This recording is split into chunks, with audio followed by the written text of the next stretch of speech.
O sa amin sa City, o sa amin sa Occidental, sa magtanong ka nato karon pinaagi sa Facebook page o YouTube channel sa AONC, may adlaw o kumusta pisa 30 ng bulan sa Marso tuig 2026. Para sa pinakaulihing balita ng Senso, this is Ozamis Today.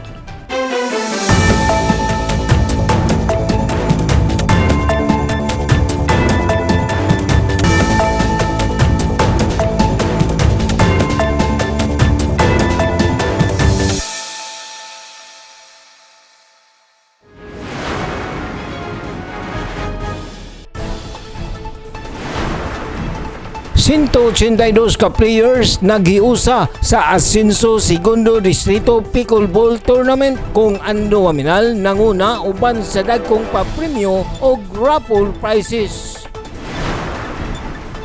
Asenso Brand of Service gipakita ni Kung Ando sa suporta sa BEP atol sa National Fire Olympics 2026.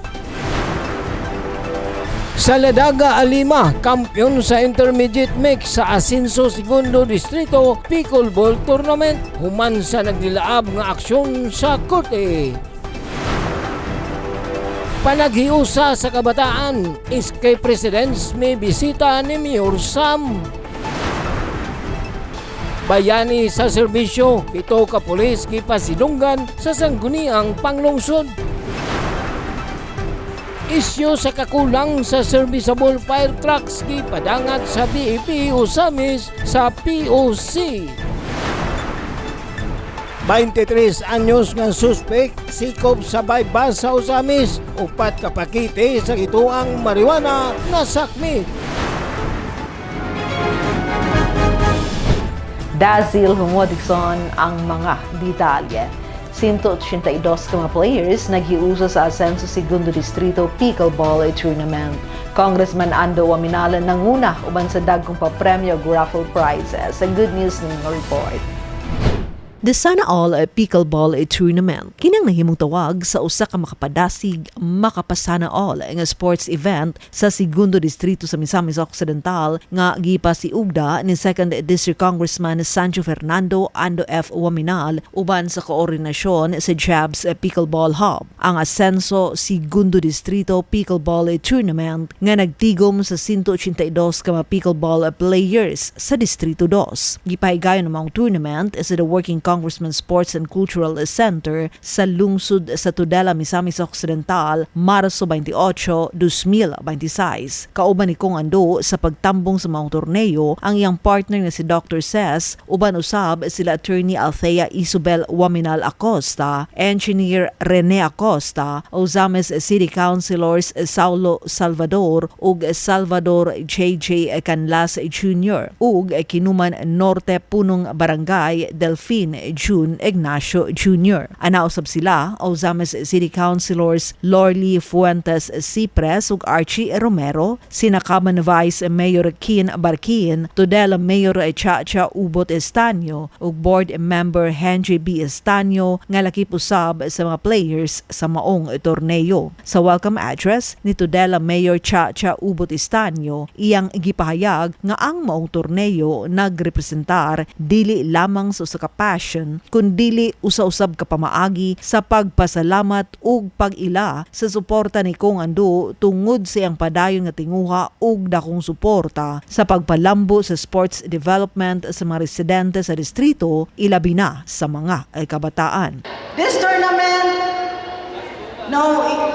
it serves our passion, but also ato ang i-appreciate og ato pasalamatan si Kung Ando because sa iyang tinguha very supportive kayo siya sa mga pag-develop sa mga kabatanunan, especially sa mga kabataan kay mo pa ni akong unang nadunggan na naadyo'y category nga junior category sa mga kabataan. Sa wala panigisugdan ang iyang mensahe, gianunsyo ni Kong Ando ang mga papremyo sa iyang paraffle nga naglakip sa musunod. 5 Silkirk broomstick, 4 Hula Pro V, 2 Silkirk Lotus Era Power, 2 ProTech Valor Pro, 4 ProTech I paddle, 7 Last Beginner paddles ug 8 ProTech Dry Fit shirts. Gisundan kini sa usa ka paraffle nga labi pang nakapainganyo ug nakapalipay sa mga players diin adunay usa ka nakadaog og Silkirk broomstick paddle ug 5 ka lucky winners nga nakadawat og 5,000 pesos ang matag usa. Sa iyang mensahe, gipahayag ni Kong Ando nga ang Team Ascenso naghatag suporta sa mga aktibidad sama niini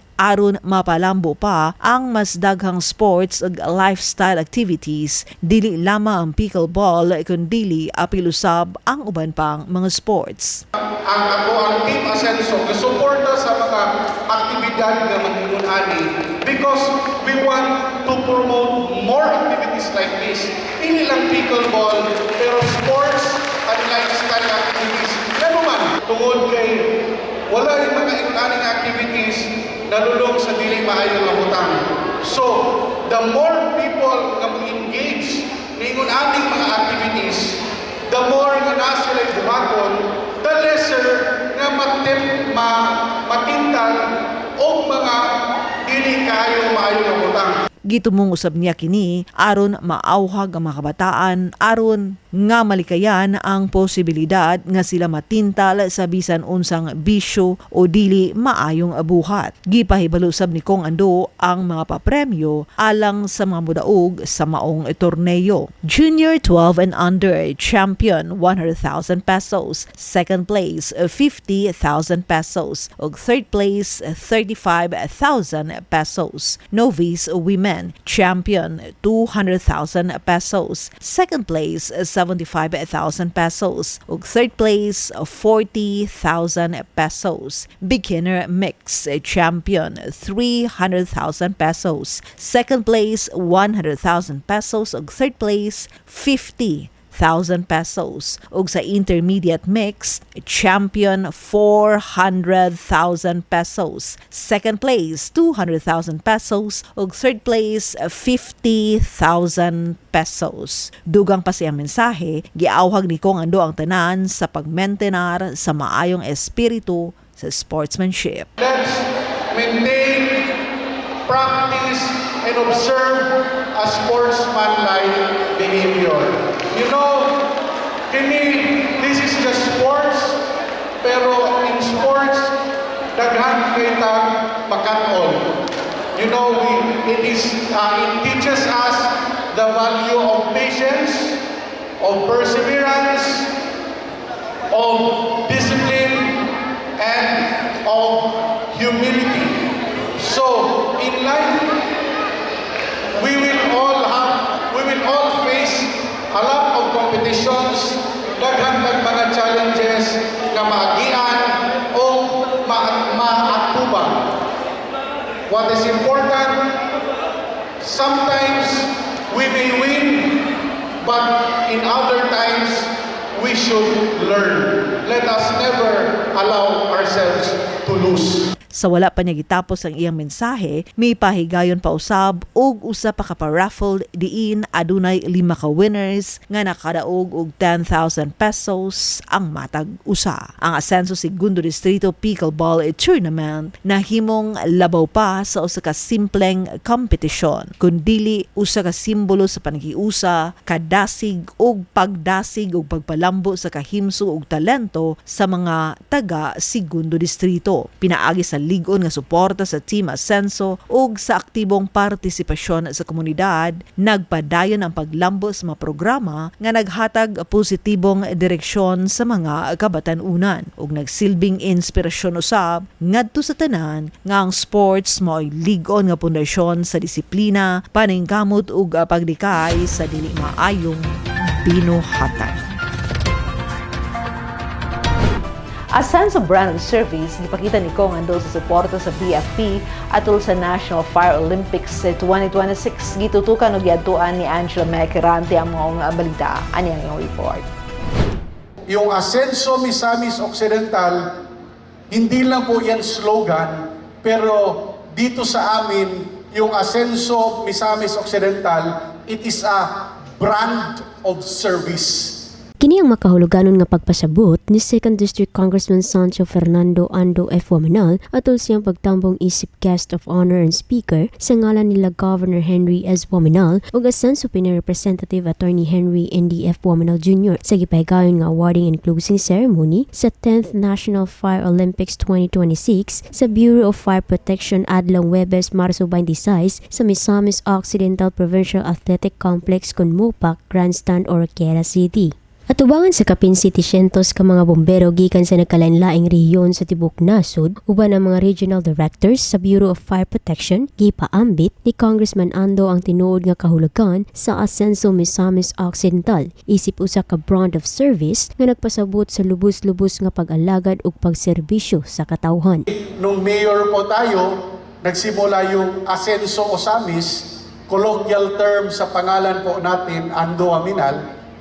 And ginawa po natin siyang brand of service na para bang kung sinabi natin toothpaste, ang brand ay Colgate. So dito sa dun sa Osamis, ang serbisyo may brand Asenso. And nung naging governor po, si Governor Henry, ginawa po niyang Asenso Misamis Occidental. So yung brand of service, ginawang Asenso. Dito sa Misamis Occidental, yung Asenso brand of service, ibig sabihin po nun, lubos-lubos, or kung sa Tagalog pa, talagang ibigay lahat. Usa sa mga tatak Asenso Brand of Service initiatives mao ang paghatag sa lubos-lubos nga serbisyo sa katawhan pinaagi sa free hospitalization program alang sa mga misamisnon nga dili lamang mamahimong ma-avail sa mga anaan admit sa pampublikong hospital kundi lakip na sa mga anaa ma-admit sa mga pribadong hospital. Gitumong kini nga programa dili lamang alang sa mga indigent nga pasyente nga kalit mahiagom sa medikal nga emerhensya ug walay igong pinansyal nga ikabayad sa ilang mga hospital bills kundi dili alang usab sa mga kawani sa gobyerno sama sa mga personahe sa kapulisan, mga magtutudlo, mga miyembro sa Bureau of Fire Protection ug uban pang sektor nga nagkinahanglan sa medikal nga tabang sa panahon nga sila kalit nga ma-hospital. Yung mga humihingi ng tulong, yun po yung mga indigents, mga walang trabaho, mga walang hanap buhay, pero sa totoo lang, hindi naman ibig sabihin may trabaho ka,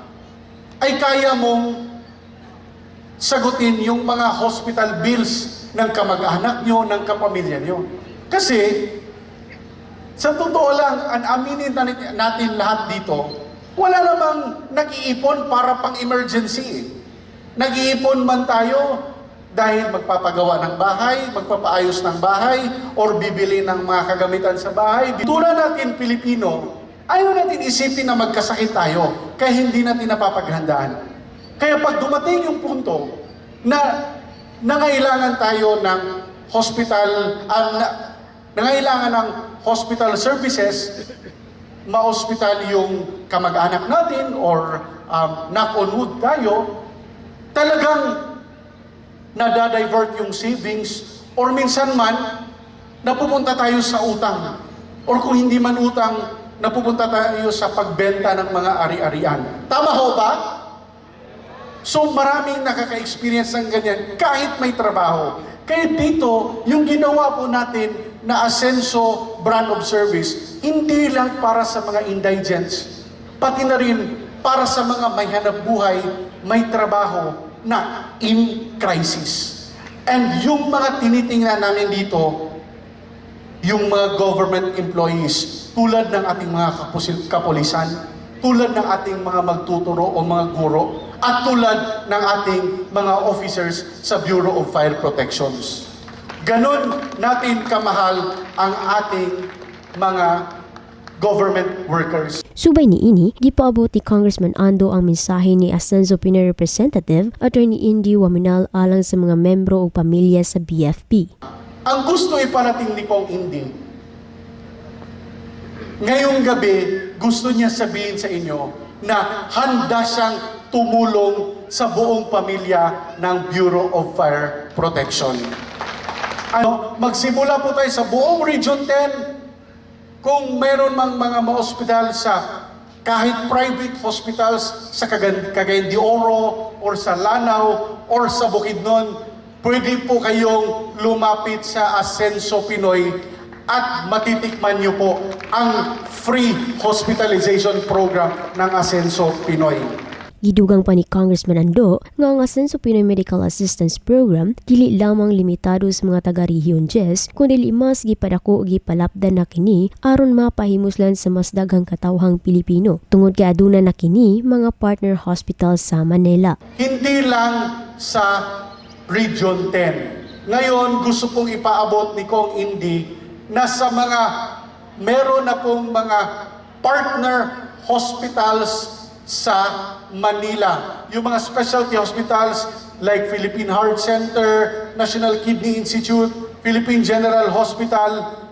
Kung meron pong nangailangan ng tulong doon na miyembro ng pamilya ng BFP, pwede po kayong lumapit sa Asenso Pinoy. Ipaalam nyo lang po na BFP family at tutulong po ang Asenso Pinoy. Ang maong pasalig og suporta ni Asenso Pinoy Representative Attorney Indy Waminal ngadto sa mga kawani sa Bureau of Fire Protection nagpakita sa iyang hugot nga pag-ila sa dakong papel sa tanang bombero sa Pilipinas nga nag-alagad uban sa kaisog ug dedikasyon sa tinuod nga serbisyo publiko. Ang Asenso Misamis Occidental dili lamang usa ka slogan kundi usa ka lig-on nga baruganan sa tinud anay ug lubos-lubos nga pagserbisyo alang sa katawan subay sa padayon nga paghatag og dekalidad ug inklusibong programa ug inisyatiba. Alang sa Uzamis Today, ako si Angela May Kirante.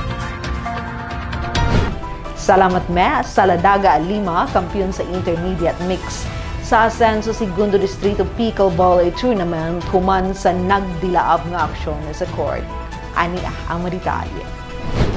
Napuno sa kusog nga syagit ug solid nga suporta gikan sa mga supporters sa duha ka magkaat mga teams ang Working Congressman Sports and Cultural Center sa lungsod sa Tudela, Marso 28, 2026 atul sa Asenso Segundo Distrito Pickleball Tournament. Diin ang usa sa labing gipaabot nga kategorya ang Intermediate Mix category na imong sentro sa usa ka intense ug puno sa aksyon nga match. Sa match alang sa kampyonato sa Intermediate Mix, gipakita ni Paul Angelo Saladaga, usa ka 15-year-old grade 10 student sa Tangub City National High School, ug Jessica Lima, usa ka 40-year-old player nga nakaapil na sa daghang matches apan sumala pa niya dinhi lang sa Segundo Distrito nga nakita niya ang makakuyap nga kadagko sa papremyo. Gipakita sa duha ang ilang kahana sa sports, ligon nga teamwork ug dedikasyon sa pagdaog, hinungdan nga ilang nasiguro ang kampyonato pinaagi sa dikit nga score nga 18-16. Intense ug puno sa aksyon ang dula tungod sa kalibre sa duha ka competing teams ug sa mas gipataas nga cash prizes ni Congressman Ando Waminal, diin ang premyo sa first runner-up gipatasan niya gikan sa 100,000 pesos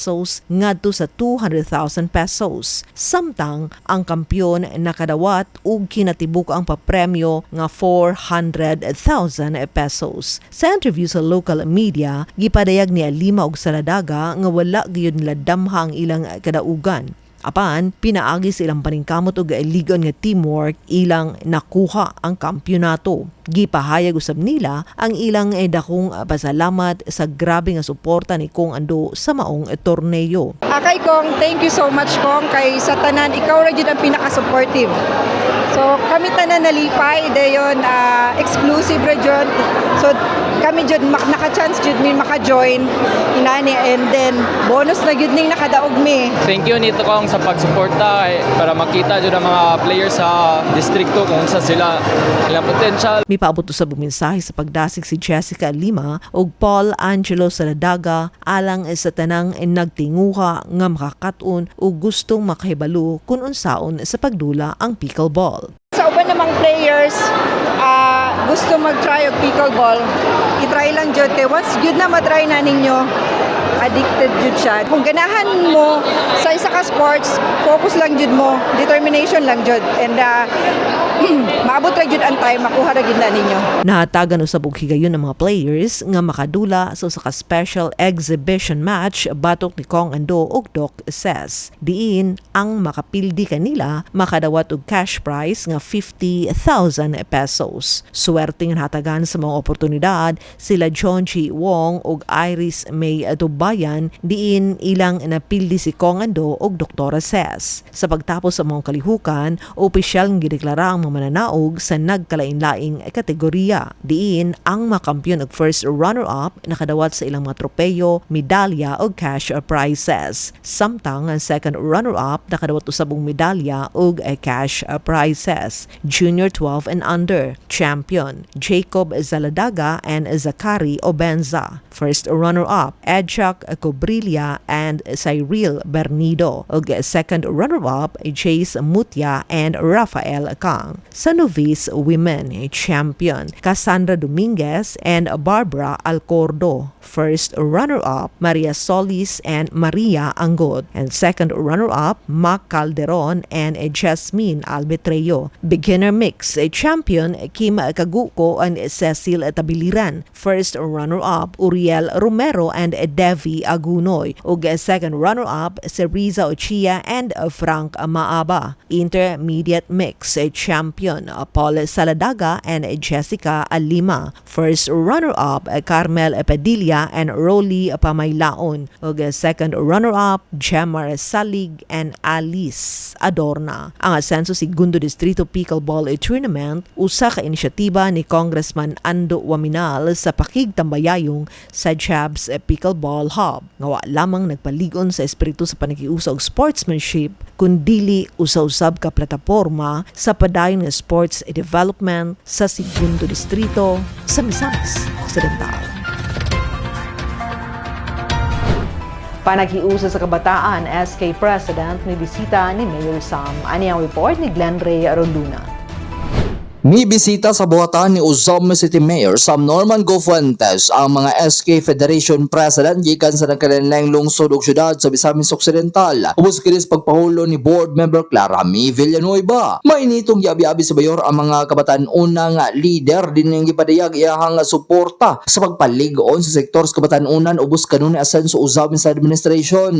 Gipasiugda ni Mayor Fuentes ang kapinungdanon sa aktibong partisipasyon sa kabataan-unan sa komunidad. Labi na nga kay sila mao'y usa sa mga haligi sa pagpalambo sa syudad ug ang umaabot yung mga lider. Samtang kahibaluan niya karong bulana ang Ozome City mao'y nahimungho sa third monthly meeting sa SK Federation sa Misamis Occidental. Atul sa baong nga meeting na isgutan ang mga musunod: monitoring and evaluation sa calendar year 2025 nga submission niini. Samtang ang scholar ni SK program payout Provincial Youth Development Plan alang sa 2026 to 2028, annual budget updates ug ang mga summer leagues of LGUs. Lagip na sa mga isgutan ang NYC ug MOVs update. Dako usab ang pagpasalamat sa mga kabataan-unang leader ngadto sa kanunay asenso Ozome sa administration ni Mayor Fuentes tungod sa ilahang ligon na suporta sa mga kalihukan nga nakaamot sa kalampusan og organisadong pagpatuman niini. Alang sa Ozames Today, kini si Glenn Ray Ruluna. Salamat Glenn, bayani sa serbisyo. 7 ka pulis gipasidunggan sa sangguniang panusod. Ani ang report ni Leon Chumidalio. Gipasinunggan og yatagan og pagila sa sangguniang panglungsod sa Ozamis City ang 7 ka opisyal sa kapulisan nga dakog natampo sa kalinaw o kahusay sa dakbayan pinaagi sa usa ka resolusyon recognizing the exemplary community-oriented policing of the 7 police officers and voicing the council's support for the upholding of their constitutional right to due process. Atol sa baguhay lamang nga special session sa konseho nga gipreside ni Committee Chair on Peace and Order Konsyal Attorney Marcelian Mars Tapayan. Base sa gipagawas nga resolusyon giila sa konseho kaayo ang mahinungdanong papel nila Police Major Dennis Tano, Police Captain Elwood Kilat Malanog ug uban pang 5 ka pulis isip mga tulay nga nagdugtong tali sa Philippine National Police ug sa lokal nga pangagamhanan ingon man sa ilang aktibong partisipasyon sa pagpatuman sa mga lokal nga ordinansa nga nagpalig-on sa kampanya batok sa kriminalidad ug pag-andam sa dakbayan sa mga emerhensya. Ang maong resolusyon naglatid sa nakahiusang suporta sa konseho ngadto sa mga nasangpit nga police officers nga giila dili lamang isip mga tigpatuman sa balaod kundili isip mahinungdanong kaabag sa lokal nga panggobyerno gikan pa sa administrasyon ni kanhi Mayor ug karon si kan District Congressman Sancho Fernando Ando Waminal, kanhi Mayor o karon Asenso Pinoy Representative Attorney Henry Indy Waminal Jr. ug sa kasamtangang administrasyon ni Mayor Sam Norman J. Puentes tungod sa ilang dakong kontribusyon sa pagbintinar sa kalinaw ug kahusay ug sa epesyenteng operasyon sa dakbayan. Ato Mayor, atong Vice Mayor, atong makonsel, ibati sa atong kapulisan, atong gi-recognize ang ilang role sa syudad.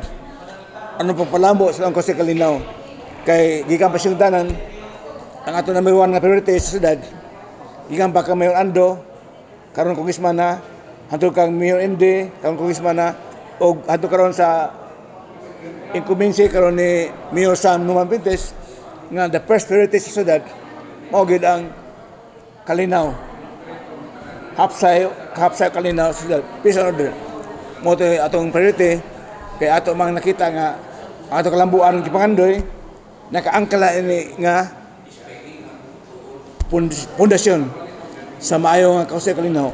So atong recognize nga kini kapulisan na dako ay natabang sa atong syudad. Nakita sa konseho ang ilang pagkaaktibo sa pagresponde, profesionalismo ug ang paghimo og paspas nga aksyon sa mga isyu sa katawan. Lakip na ang sektor sa negosyo, ilabi na sa hapsay nga pagresolba sa mga insidente nga nakaapekto sa mga komersyal nga establisamento ug sa pagsiguro sa maayong dagan sa mga kalihukan sa negosyo. Gani ang mga negosyo na enhance dagan na gusto natin invest sa amis na doble ng number sa businessmen sa Amis City timailan nga doon naging maayang kaso Kalinaw kaya walay negosyante nga maani kung nakita lang nga samok ang maong takbayan. Subay ni ini gipatina usab sa sangguniang panglungsod nga ang maong resolusyon wala gitumong sa bisan unsang paagi sa pagpanghilabot sa mga nagpadayon nga proseso nga giatubang sa mga nasangpit nga opisyal kundili usa lamang kini kapurman nga pag-ila sa ilang mga nahimong kaayuhan, papel ug serbisyo sa dakbayan sa Osamis.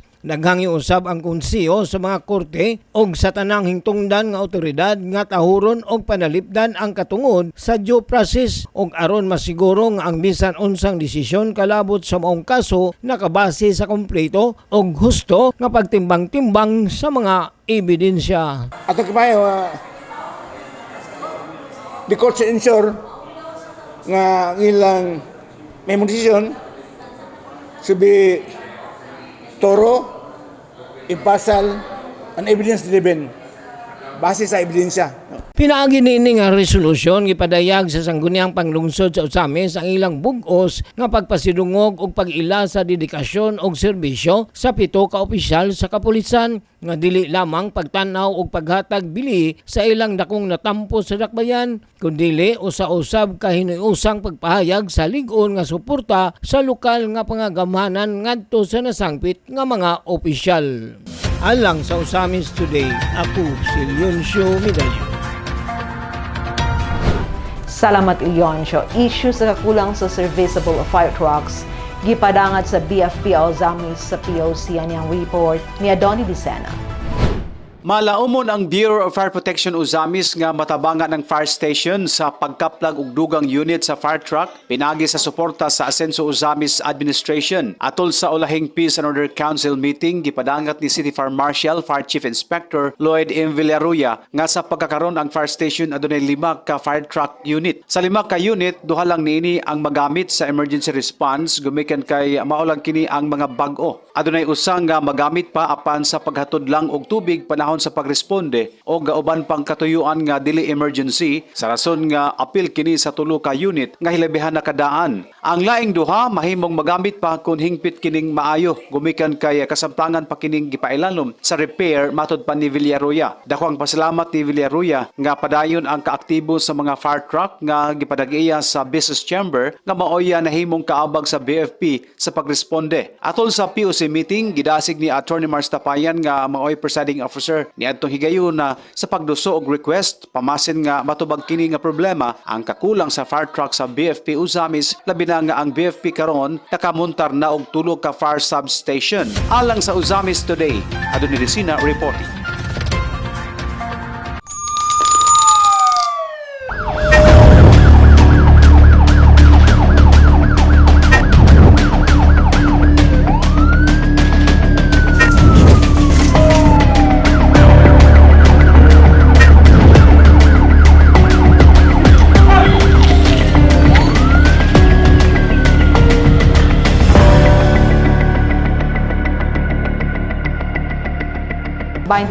anyos na suspect sikop sa buy-bust sa Ozamis upat ka pakete sa gituuhang marihuana na sangkit. Mibalik alang sa police report si Leon Medalio.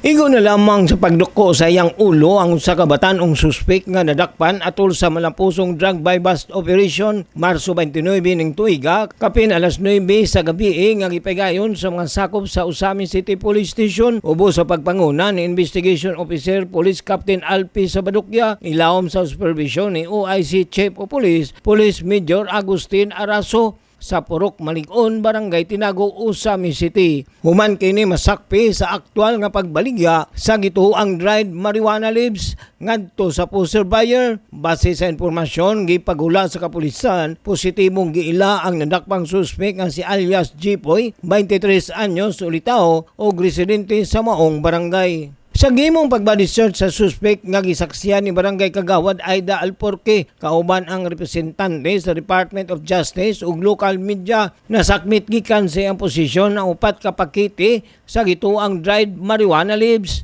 Lakip ang usa ka pakete nga napalit sa poster buyer nga gisulod sa empty sachet sa 3-in-1 nga kape ug ang buy-bust money nga 500 pesos. Sa pagkakaroon kasamtangan ng gidetiner sa kustodiya sa Ozamis City Police Station si alias Jipoy samtang giandam na ang tukmang kaso nga ipasakab batok kaniya nga mao ang paglapas sa Republic Act 9165 o Comprehensive Dangerous Drugs Act of 2002. Ang kalampusan sa mga operasyon nga miresulta sa malampusong pagkasikop kang alias Jipoy usa ka klaro og ling-on nga pamatuod sa hugot nga commitment og dedikasyon sa lokal nga kapulisan sa Ozamis sa pagpanalipod sa mga katawhang Ozamisnon batok sa hulga sa illegal nga droga. Inubanan sa padayon nga suporta sa kanunay Asenso Administration ubos sa liderato ni Mayor Sam Norman J. Puentes alang sa usa ka tinguha nga malinawon og asensadong Ozamis City. Alang sa Ozamis Today, ako si Leoncio Medalio. Salamat Leoncio. Ang Ozamis Today, hatod ay kanato nga serbisyo publiko sa kanunay Asenso Ozamis Administration, pinaagi sa Asenso Ozamis News Channel ubos sa pagdumala ni Mayor Attorney Sam Norman G. Fuentes. Alang sa dugang impormasyon, please like our official Facebook pages. Sam Norman Fuentes, Attorney Indy Wominal, Kong Anda Wominal, ug Asenso Ozamis News Channel. And please subscribe to the official AONC YouTube channel. Sa ngalan sa kinibukang AONC team, Leoncio Medalio, Adonli Sene, June Purgatorio, Ares Carpio, Kim Etangaro, Makjul Malinis, Angela Me Kirante, Mary Anne Lumapas, Xander Dalid, ug si Glenroy Rulunas ng Ozamis News Network. Ako si Dazzle Lumotikson, daghang salamat. Kanunay, Asenso Ozamis, padayon Asenso Segundo Distrito, Asenso Misamis Occidental, Asenso Pinoy.